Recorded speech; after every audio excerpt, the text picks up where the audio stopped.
నమస్కారం. జై హో సక్సెస్ మంత్ర కార్యక్రమానికి స్వాగతం. నేను సాయి. యోగాతో శారీరక ఆరోగ్యాన్ని కాపాడుకోవచ్చు, మానసికంగా దృఢంగా ఉండవచ్చు, సమస్యల్లో ఇరుక్కోకుండా సహనంతో సంయమనంతో వ్యవహరించవచ్చు. కోపతాపాలను అదుపు చేసుకోలేకపోవడం వల్ల అనేక అనర్థాలు జరుగుతాయి. యోగా ద్వారా కోపాన్ని అదుపులో ఉంచుకుని లక్ష్య సాధన దిశగా ఆలోచనతో అడుగులు వేయవచ్చు. అదిలాగో చెప్పడానికి ఈ రోజు మన స్టూడియోలో మనతో పాటు యోగా గురువు ఇస్మాయిల్ గారు ఉన్నారు. అదేవిధంగా సివిఎస్ఆర్ కాలేజ్ స్టూడెంట్స్ కూడా మనతో పాటు ఉన్నారు. వారి డౌట్స్ కి ఇస్మాయిల్ గారు క్లారిఫై చేస్తారు. సార్, ముందుగా ఇస్మాయిల్ గారు, మన రొటీన్ లైఫ్ లో యోగా అనేది ఎంతవరకు అవసరం? ఒకప్పుడు సమస్యలు అనేవి తక్కువగా ఉండేవి. ఈ రోజు ప్రపంచంలోకి మనం వెళ్ళాలి అనే ఉద్దేశంతో ప్రతి ఒక్క మానవుడు విపరీతంగా పరిగెడుతున్నాడు. స్పీడ్ యుగం. ఇటువంటి స్పీడ్ యుగంలో అటువంటి స్పీడ్ కి తగినట్టుగా శక్తి నిల్వలు శరీరంలో కావాలి. విద్యార్థులకు చదువు విషయంలో కావచ్చు, వ్యాపారస్తులకు వ్యాపారం విషయంలో కావచ్చు, కుటుంబాలకు ఆ కుటుంబాన్ని ముందుకు తీసుకెళ్లడంలో కావచ్చు. కానీ ఒక భారంగా కష్టంగా ముందుకు తీసుకెళ్తున్నారు, దాంతో బాగా పరిగెడుతున్నారు. అటువంటిప్పుడు బయటికి శక్తి ఎక్కువగా ఖర్చు అవుతుందండి. దానివల్ల ఏమవుతుంది, మానసికంగా బలహీనం అవుతున్నారు. దాంతో రకరకాల సమస్యలు వచ్చి పడుతూ ఉన్నాయి. ఇటువంటి సమయంలో మనం యోగ సాధన పిల్లల దగ్గర నుంచి పెద్దల వరకు, వృద్ధుల వరకు కూడా చేయవచ్చండి. అలా చేయగలిగినట్టయితే అందరి మనసు ప్రశాంతంగా ఉంటుంది. దాంతో మన జీవితం అనేది సాఫీగా సాగుతుంది. అయితే మామూలుగా ఇప్పుడున్న గ్లోబలైజ్డ్ ట్రెండ్ లో చాలా వరకు స్ట్రెస్ అనేది ముఖ్యమైన సమస్యగా కనిపిస్తోంది. ఎక్కువ మందికి స్ట్రెస్ ని తట్టుకోలేకపోతున్నారు. సో దానివల్ల సూసైడ్ టెండెన్సీ కూడా పెరుగుతుందని చెప్పేసి అన్ని పరిశోధనలు తేలుతున్నాయి. సో దీన్ని అధిగమించాలంటే ఏం చేయాలి? స్ట్రెస్ ఎక్కువగా డెవలప్ అవుతుంది అంటే దీనికి రెండు కారణాలు ఉన్నాయండి. ఒకటి, మెంటల్ గా ఎక్కువ వర్క్ చేయడం. అంటే ఫిజికల్ బాడీకి ఎటువంటి వర్క్ ఇవ్వకుండా మెంటల్ గా, మానసికంగా ముందుండి కంప్యూటర్ సిస్టమ్ ముందు కూర్చోవడం, ఎక్కువ సమయం చదువుకోవడం, ఎక్కువ చేయడం, మానసిక శక్తి ఎక్కువ ఖర్చు పెడుతూ ఉన్నప్పుడు ఆ శక్తి నిల్వలు మొత్తం మానసికంగా ఖర్చు అవుతూ ఉంటాయి. శరీరం వీక్ అయిపోతూ ఉంటుంది. అటువంటిప్పుడు ఏమవుతుంది, చిన్న ఎగ్జాంపుల్, ఈ తలనొప్పి, సైట్, స్ట్రెస్ ఇవన్నీ ఎందుకు వస్తున్నాయి అన్న విషయానికి వస్తే, మీ శక్తి నిల్వలు ఈ స్థాయిలో ఉన్నాయండి, మీరు తీసుకున్న కార్యక్రమం ఈ స్థాయిలో ఉంది, అందుకోవడం చాలా కష్టం అవుతుందండి. అటువంటిప్పుడు ఏమవుతుంది, మీరు ప్రయత్నం చేసి అందుకోవడానికి ప్రయత్నం చేస్తారు, శరీరంలో శక్తి నిల్వలు తగ్గిపోగానే వెంటనే తలనొప్పి వస్తుంది. తలనొప్పి రాగానే మనం ఏం చేస్తాం, ఒక టాబ్లెట్ వేసుకొని నిద్రపోతామండి. నిద్రపోయినప్పుడు ఏమవుతుంది, అప్పుడు పని చేసే స్థాయి తగ్గిపోతుందండి, శక్తి నిల్వలు పెరుగుతాయి. ఎప్పుడైతే శక్తి నిల్వలు పెరుగుతూ ఉంటాయో తలనొప్పి తగ్గిపోతూ ఉంటుంది. అంటే మన శరీరంలో ఉన్న శక్తి కన్నా బయటికి ఖర్చు చేసేది ఎక్కువగా ఉంది. అలాగే మెంటల్ గా ఎక్కువ వర్క్ చేస్తున్నాం, ఫిజికల్ గా వర్క్ చేయగలిగినట్టయితే ఆ ప్రాబ్లం ఉండదు. అటువంటి సందర్భంలో ప్రతిరోజు సాఫ్ట్వేర్ కంపెనీలో వర్క్ చేసేవాళ్ళు, మానసికంగా ఇబ్బందికి గురయ్యేవాళ్ళు, స్ట్రెస్ ఫీల్ అయ్యే విద్యార్థులతో సహా ప్రతి ఒక్కరు తప్పకుండా ఎక్సర్సైజ్, ప్రాణాయామం చేస్తూ శరీరానికి కొన్ని ఆసనాలు, సూర్య నమస్కారాలు చేయడం ద్వారా ఫిజికల్ గా యాక్టివ్నెస్ పెరుగుతుంది. బాడీకి మైండ్ కి కోఆర్డినేషన్ కుదురుతుంది. బాడీ ఎక్సలెంట్ గా ఉన్నప్పుడు ఆటోమేటిక్ గా మైండ్ రెండింటి మధ్య అవగాహన ఉండి చక్కగా ముందుకెళ్తుంది. మీరు చెప్తున్నట్టు స్ట్రెస్ పెరిగిన తర్వాత కోపతాపాలకు గురవడం, ఎమోషన్స్ ని కంట్రోల్ చేసుకోలేకపోవడం అనేది జరుగుతుంది. ఈ ఎమోషన్స్ ని స్టెబిలైజ్డ్ గా కంట్రోల్ చేసుకోవడానికి ఏమైనా టెక్నిక్స్ ఉన్నాయా? ఉన్నాయండి. అసలు ఈ కోపం అనేది మనిషికి వస్తుంది అంటే కారణం ఎక్కడో ఏదో ఒక బలమైన అసంతృప్తి ఉంది. ఆ అసంతృప్తి, ఆ చికాక్ అనేది ఎవరి మీదనో ఒకరి మీద ప్రభావం చూపించాలి. ఎవరైతే తనకు అనుగుణంగా ఉంటారో వాళ్ళ మీద ప్రభావం చూపుతూ ఉంటారు. అటువంటి వ్యక్తులు ప్రాణాయామం చేయగలిగినట్టయితే ఆ కోపాలని మొత్తం కూడా దానికి మనం కన్వర్ట్ చేసుకోవచ్చు. ఏది, ఆవేశం, ఉద్రేకం, ఇటువంటి వాటన్నిటిని కూడా ఓజో శక్తికి కన్వర్ట్ చేసుకోవచ్చు. మనసు ప్రశాంతంగా ఉంటుంది. అటువంటిప్పుడు వీటి నుంచి మనం బయటపడడం జరుగుతుంది. ఓకే. సో ఈ స్ట్రెస్ అనేది ఇప్పుడు ఈ యోగా ద్వారా ప్రాణాయామం రొటీన్ లైఫ్ లో జరిగే సమస్యలకి యోగా అనేది ఖచ్చితంగా అన్నింటికీ ఒక సొల్యూషన్ గానే ఉంటుందంటారా? ఉంటుందండి. ప్రతి ఒక్క దానికి సొల్యూషన్ గా ఉంటుంది. ఎందుకంటే మానసికంగా, శారీరకంగా తను ఉన్నతంగా ఉన్నప్పుడు ఇక అతనికి ఎటువంటి సమస్యలు ఉండవు.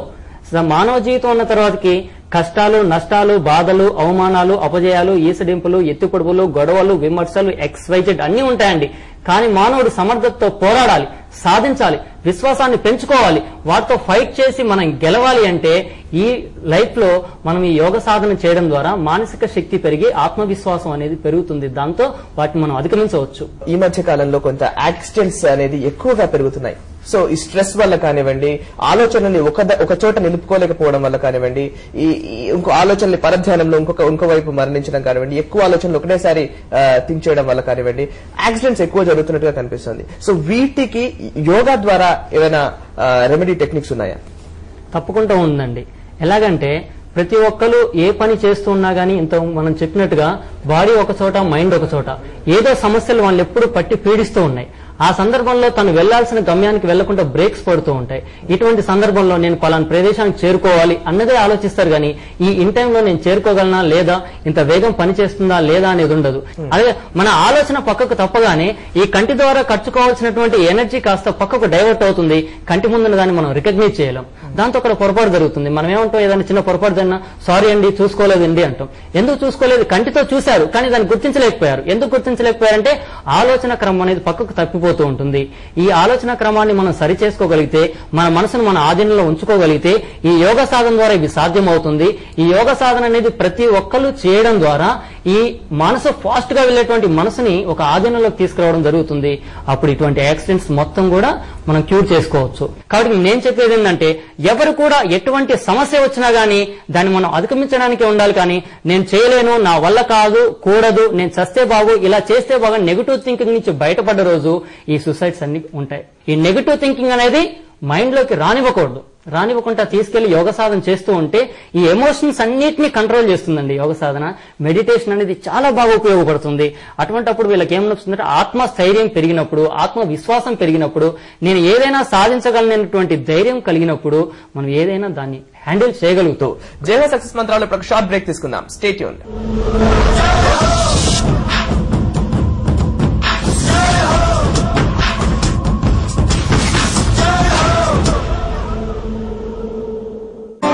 సంతోషిస్తారు. ఈఎంఐ ఫ్లెక్సిబుల్ కదా, ఎందుకంటే ఇల్లు తీసుకోవడం సంతోషమైన విషయం. అందుకే హోమ్ లోన్ కూడా సంతోషాన్ని మాత్రమే ఇవ్వాలి. యూనియన్ బ్యాంక్ ఆఫ్ ఇండియా వారి 10 ప్రత్యేకతల హోమ్ లోన్. ఎందుకంటే మీరు కంటున్న కలలు మీ ఒక్కరివి మాత్రమే కావు. Association of Indian universities, government of India, minister of HR, department of school education and higher education, board of intermediate education ఏపీచే గుర్తింపు పొందిన సంస్థలో 9వ తరగతి నుండే ఎంబీఏ, ఎంసీ ఇంజనీరింగ్ మొదలైన కోర్సుని పరీక్షల ఒత్తిడి లేకుండా కేవలం 4 సంవత్సరాల్లో పూర్తి చేసి ఎంఎన్సీ కంపెనీలో ఉద్యోగం పొందండి. రండి, అడ్మిషన్లు జరుగుతున్నవి. Shri international school and college, Himayat Nagar, Hyderabad. Phone 9290512345. తెలుగువారి వర్తమాన రాజకీయ, సామాజిక, భౌగోళిక అస్తిత్వాలు 4 రోడ్ల కూడలిలో నిలిచి ఉన్న సంక్షుప్త సందర్భంలో ఆయా ప్రాంతాల నాయకులు, మేధావులు, విద్యార్థుల భాగస్వామ్యంతో హెచ్ఎంటీవీ నిర్వహిస్తున్న మేధోమథన సదస్సుల పరంపర ఆంధ్రప్రదేశ్ దశ దిశ. వికారాబాద్ సదస్సు పునఃప్రసారం ఈ రోజు మధ్యాహ్నం 2:30 ఆంధ్రప్రదేశ్ దశ దిశ. ఇది హెచ్ఎంటీవీ వేదిక.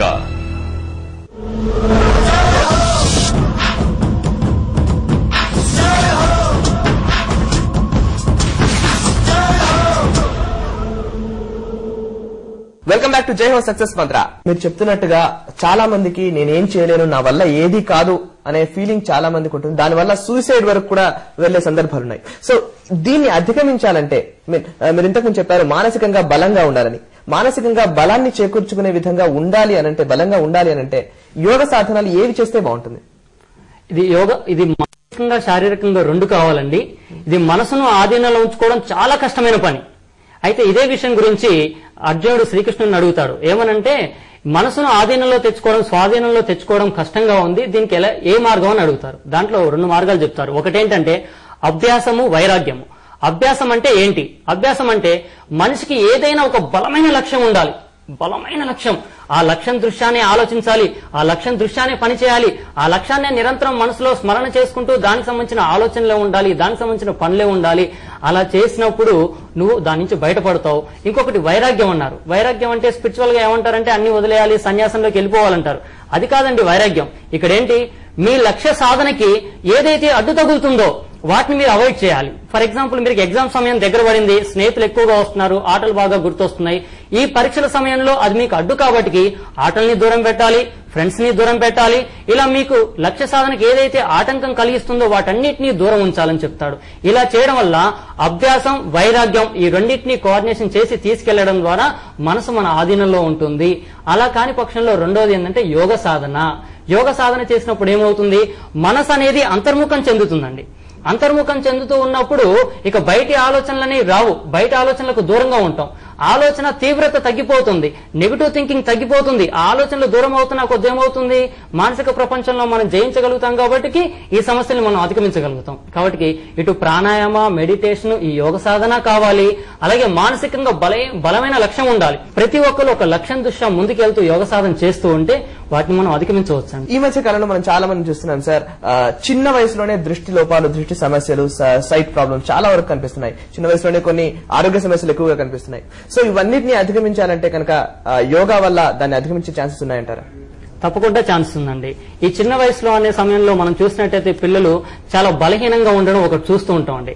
ఈ ప్రాణాయామ చేయడం ద్వారా, యోగ సాధనలో ఉన్న ప్రాణాయామ చేయడం ద్వారా ఎక్కువ ఆక్సిజన్ తో పాటు ఈ విశ్వంలో ఉన్నటువంటి పంచభూతాల అణువులు, పరమాణువులన్నీ శరీరంలోకి వెళ్లి ఈ ప్రాణశక్తి ఎక్కువ అవుతుంటే ఏమవుతుంది, ప్రతిరోజు కొన్ని వందల వేల లక్షల కణాలు చనిపోతూ ఉంటాయి, కొన్ని వందల వేల లక్షల కణాలు పెరుగుతూ ఉంటాయి. ఈ ప్రాణాయామ చేస్తుంటే ఆక్సిజన్ పర్సెంటేజ్ ఎక్కువగా ఉంది, ప్రాణశక్తి ఎక్కువగా ఉంది కాబట్టి శరీరంలో ఆ జీవ కణాల సంఖ్య పెరుగుతూ ఉంటుంది కాబట్టి ఆటోమేటిక్ గా ఆరోగ్యం అనేది క్యూర్ అవుతూ ఉంటుంది. శరీరంలో అన్ని అవయవాలకు ఎదుగుదల పుష్కలంగా ఉంటుందండి.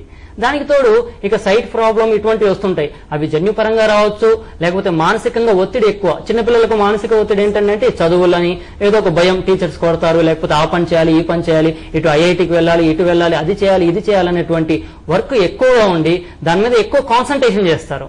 కాన్సన్ట్రేషన్ చేయడం ద్వారా ఎక్కువ శక్తి ఖర్చు అయిపోతుంది, కానీ దాన్ని ఎలా ఫిలప్ చేసుకోవాలో తెలియదు. వాళ్ళు ఫిలప్ చేసుకోవాలో తెలియకపోవడం వల్ల ఈ హెడేక్, సైట్ వస్తుందండి. ఈ యోగ సాధనలు చేస్తూ ఉన్నప్పుడు అందులో ఒక యోగ సాధన ఉంది, ఏది కాన్సన్ట్రేషన్ ని డెవలప్ చేసుకోవడానికి మనకు త్రాటకం అని ఒకటి ఉంది. ఆ త్రాటకం చేసేటప్పుడు ఏమవుతుందంటే తీవ్రంగా మనం ఒకే బిందువు పైకి ఎక్కువ సమయం చూస్తూ ఉంటాం. అలా చూసినప్పుడు కన్ను మొత్తం కూడా శ్రమకు గురై కంట్లోంచి నీళ్లు కారడం జరుగుతుంది.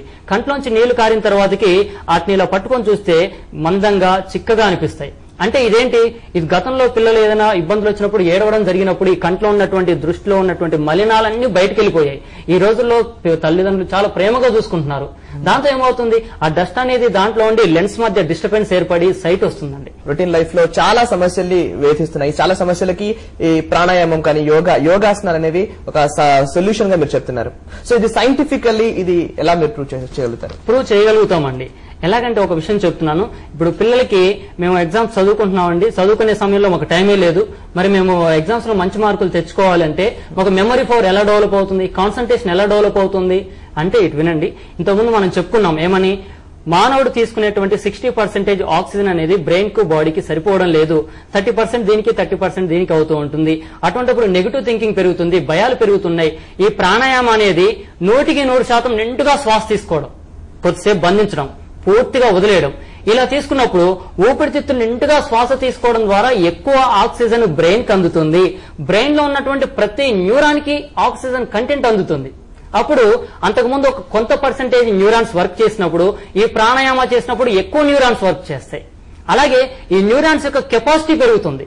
కెపాసిటీ పెరుగుతుంది కాబట్టి ఆటోమేటిక్ గా మనుషుల మార్పు అనేది కలుగుతూ ఉంటుంది. యోగ సాధన ద్వారా మానసికంగా ఈ సైంటిఫిక్ రీజన్ తో మనం ముందుకెళ్లొచ్చండి, అది తెలిసిపోతుంది. డాక్టర్స్ కూడా తీసుకోండి, చాలా మంది చెప్తూ ఉంటారు, ఏ ప్రాబ్లమ్స్ వచ్చినా గానీ దీని తర్వాతకి ఈ మెడిసిన్ వాడండి, దీంతో పాటు మానసికంగా ప్రశాంతంగా ఉండండి, యోగ సాధన చేసుకోండి అని చెప్తూ ఉంటారు. మీరు ఇంతకు చెప్పినట్టుగా ఎమోషన్స్ ని కంట్రోల్ చేసుకోవడానికి యోగాసనాల్లో ప్రాణాయామం, ధ్యానం ఇవన్నీ ఉపయోగపడతాయని చెప్తున్నారు. సో ప్రాణాయామం అనేది ఎట్లా చేయాలి, దానికి ఏంటి ప్రాసెస్ ఏంటి? ప్రాణాయామం అనేది సూర్యోదయానికి ముందు, సూర్యాస్తమయం తర్వాత చేయాలండి. ఈ ప్రాణాయామ చేసినప్పుడు ఖాళీ కడుపుతో ఉండాలి. వెన్నుముక నిటారుగా ఉన్నటువంటి ఏదైనా ఒక ఆసనాన్ని ఏర్పాటు చేసుకోవాలి. వెన్నుముక వెన్నుముక నిటారుగా ఉంచినప్పుడు ఏమవుతుందంటే మానవుడి యొక్క శరీరంలో ఎడం వైపున ఇడ అనే నాడి, కుడివైపున పింగళ అనే నాడి, మధ్యలో సుష్మా అనే నాడి ఉంటుంది. ఈ సుష్మా అనే నాడిలో జీవామృతం ఉంటుంది. ఈ జీవామృతం భూమాకర్షణ శక్తికి ఆపోజిట్ వేలో వెళ్లి మెదడుని టచ్ చేస్తూ ఉంటుందండి. ఎవరైతే వెన్నుముక నిటారుగా ఉంచి సాధన చేయగలుగుతారో ఆ ఎనర్జీ అనేది నేరుగా మెదడుకు అందుతూ ఉంటుంది. ఈ బ్యాక్ బోన్ స్ట్రైట్ గా ఉంచి యోగ సాధన చేస్తున్నప్పుడు ఈ ప్రాణాయామ, శ్వాసక్రియ అంటే 2 దశలో జరుగుతుందండి. శ్వాస తీసుకోవడం, వదిలిపెట్టడం నేచురల్ అది.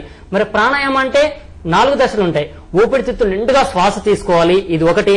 తీసుకున్న శ్వాసని బంధించాలి, బంధించిన శ్వాసని పూర్తిగా వదిలేయాలి. వదిలేసిన తర్వాత ఊపిరితిత్తుల్ని కొద్దిసేపు ఖాళీగా ఉంచాలి. వీటికి ఈ కాలమాన ప్రకారం భారతదేశపు కాలమాన ప్రకారం 4:2గా 5:2గా నిర్ణయించడం జరిగింది. అంటే 4 సెకండ్ల కాలం శ్వాసం తీసుకుంటే 2 సెకండ్ల కాలం బంధించాలి. 5 సెకండ్ల కాలం పూర్తిగా వదిలేసినట్టయితే మరలా 2 సెకండ్ల కాలం ఊపిరితిత్తుల్ని ఖాళీగా ఉంచాలి. ఈ విధంగా చేయడం ద్వారా మనిషి 1 నిమిషంలో 12 నుంచి 15 శ్వాసలే తీసుకోగలుగుతాడు సహజంగా. అయితే ఒకవేళ ఎమోషన్స్ ఎక్కువగా ఉన్నప్పుడు మీరు చూస్తుంటారు, కోపంలో బాగా శ్వాస తీసుకొని వదిలిపెడుతూ ఉంటారు. అప్పుడు ఏమవుతుంది, ఆయుష్ పరిమాణం తగ్గిపోతుంది. అందుకనే పెద్దవాళ్ళు అంటారు, బాగా కోపంలో ఉన్నప్పుడు ఏదైనా నెంబర్స్ కౌంట్ చేయి, లేదా బాగా శ్వాస తీసుకుని వదిలిపెట్టని చెప్పేసి అంటూ ఉంటారు. అంటే శ్వాస తీసుకోవడం ద్వారా ఏమవుతుంది, ఈ ఎమోషన్స్ కి ఆక్సిజన్ పర్సెంటేజ్ ఎక్కువ ఉండడం వల్ల ఎమోషన్స్ మొత్తం అణచిపెట్టబడుతుంది, క్యూర్ అవుతుంది. దాని ద్వారా ప్రాణాయామం చేయాలి, ఉదయము చేయాలి, సాయంత్రం చేయాలి. సమయాన్ని చూసుకొని ప్రతి ఒక్క వ్యక్తి ఈ నవీన కాలంలో ప్రతి ఒక్క మానవుడు ఒక 45 మినిట్స్ నుంచి 1 అవర్ వరకు ప్రాణాయామ చేయగలిగినట్టయితే మానసిక సమస్య నుంచి బయటపడొచ్చు, శారీరక సమస్య నుంచి బయటపడొచ్చు అండి. ఒక కుటుంబం మొత్తం కూడా నందనవనంలా తయారవుతుంది. ఈ కుటుంబాన్ని నందనవనంలో తీసుకెళ్లాలి అంటే తప్పకుండా యోగ సాధన అనేది చాలా ముఖ్యం. జై హో సక్సెస్ మంత్రాలు. షార్ట్ బ్రేక్ తీసుకుందాం.